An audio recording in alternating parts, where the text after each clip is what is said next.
Perfectionism is the #1 killer to creativity. When it comes to creativity, people often say that they're chasing excellence, but really what it is self-abuse disguised as high standards. In the book, The Artist's Way, Julius Cameron describes it as, perfectionism is not about getting it right, it's about getting it wrong in the most safest and self-critical way as possible. Perfectionism doesn't stop you from finishing things, it stops you from even starting at all, right? It's usually rooted in fear, like the fear of not being seen, the fear of failing, the fear of being judged by your creativity or your artwork. Artists or art in itself is a very, very extremely vulnerable state.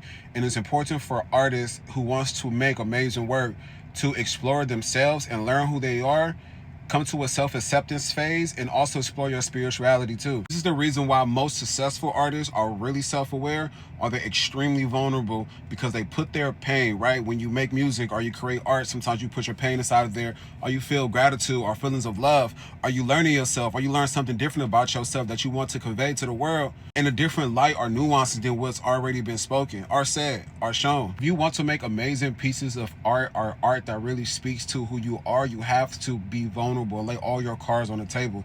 You have to embrace your flaws and learn how to turn this into beauty. Also, instead of allowing the room for growth, process, and organicness, perfectionism is rooted into you wanting to have control over the narrative that people perceive you, but really you have to learn to let go of the perception and just put yourself out there. Art is very subjective, right? Creativity is very subjective, and there's a technical aspect about it that you should learn.